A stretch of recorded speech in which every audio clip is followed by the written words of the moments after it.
These days, my mental health has been on the rocks. There's a myriad of factors involved, the pandemic being the most obvious contender, and I'm sure most people out there have been feeling something similar. When the lockdown started last year, it was obviously stressful, but my personal silver lining was that I was going to catch up on all the media I hadn't otherwise had time for. Every game, every book, every show became a respite when seemingly every part of my life, from my work to my relationships to my religious identity, were all exploding. But after a while, though, the effects of my escapism began to lose their potency. Playing games felt like a chore, and any time I put on a show, I found my mind wandering back to my stressors instead. Social media became the only thing that could hold my attention, but the constant bombardment of information became too much for me. My anxiety had fully taken over, and the distractions I usually deployed to cheer me up suddenly all blurred into noise in my head. I knew I was in trouble when I had no interest in watching Tangled, my comfort movie to end all comfort movies. I was burned out not only on work, but on my favorite media too, and that is not a good feeling. Through it all though, there was one thing that I kept coming back to in my head. I was craving a replay of one of my favorite games of all time, The Legend of Zelda, Breath of the Wild.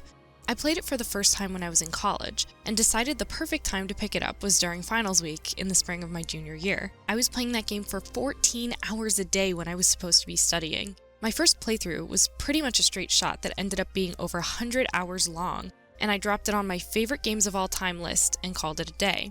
So a few weeks ago, almost 5 years after my first playthrough, I finally decided to sit down and start a new save file. Immediately after booting it up, I knew my gut was right. This is exactly what I needed right now. I know this sounds so cheesy, but coming back to this game felt like coming home again. There's something so comforting and relaxing about it. Part of me wonders if that's because the ambient animal and bug sounds remind me a lot of where I grew up in the southeastern United States.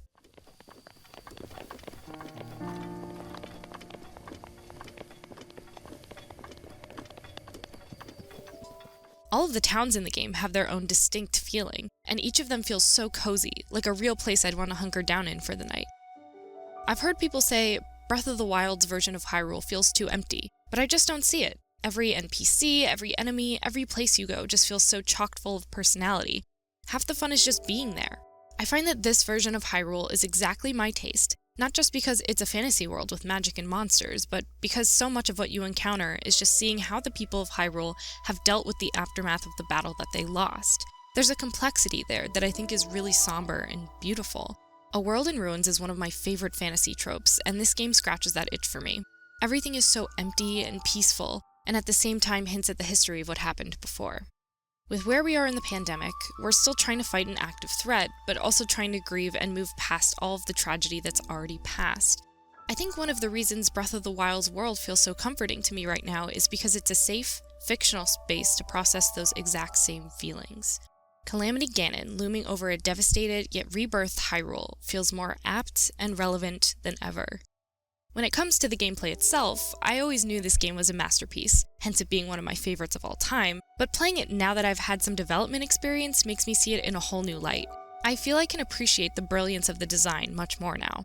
I think why Breath of the Wild's game design is so relaxing is because of its lack of structure. When a lot of games don't seem to trust me to even get to a waypoint on my own, this is a refreshing change of pace.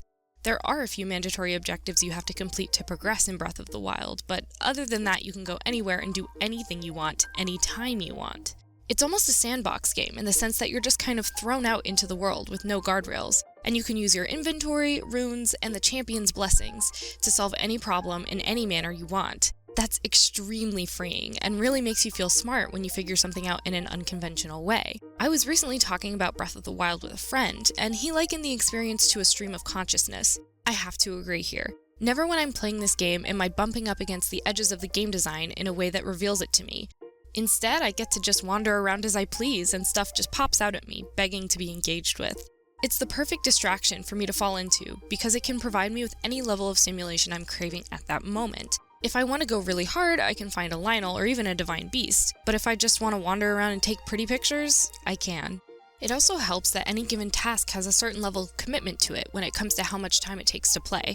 A Korok seed will only take a few seconds, for example, and if I knock out a few of those on the way to a shrine I see in the distance, I'm not just getting the shrine, but the peaceful exploration and the little brain teasers from the Korok seeds too. That little 5-minute encounter will feel super productive and perfectly paced on how it challenges me, lets me relax, and makes me feel like I'm discovering things along the way.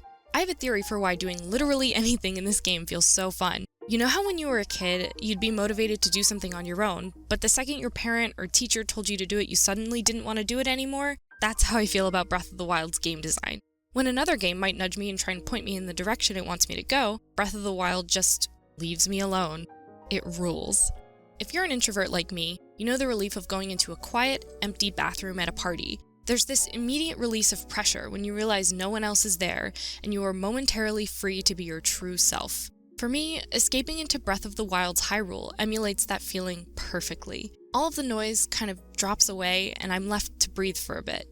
Another thing that's great about playing Breath of the Wild when I'm feeling burned out like this is that it makes me slow down in ways I wouldn't expect. For one, I really love the traversal mechanics.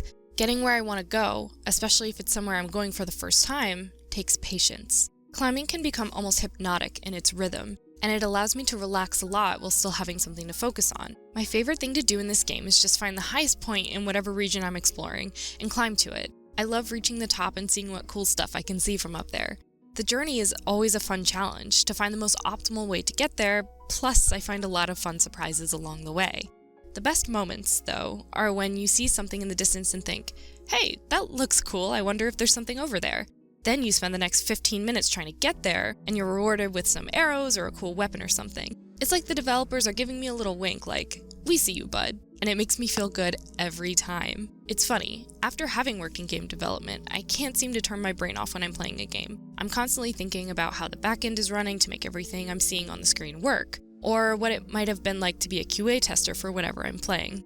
Breath of the Wild is the only game where that background program shuts off, and I get completely lost in the experience. Maybe it's just because it's minimal enough in its UI and quest design to make you forget it's even a game in the first place, or maybe it's just that I like it enough that I forget about all that. But either way, I'm thankful. As we've gone through this pandemic, I certainly haven't been as kind to myself as I should. It's a silly, small problem to have, but I would always get down on myself, seeing all the personal projects people have been able to get done, or even just work their way through a backlog of games they'd been meaning to play. Why couldn't I get myself to do that stuff too? I'm still learning that sometimes the most productive thing I can do is take care of myself, and Breath of the Wild has been instrumental in that. These days, games feel like they're more for survival than fun, but that's okay. The whole purpose of art is to give us a little bit of light in dark times. Breath of the Wild is a game that promises an adventure, which it certainly delivers, but at the same time, it's a game that makes me slow down and appreciate the little things.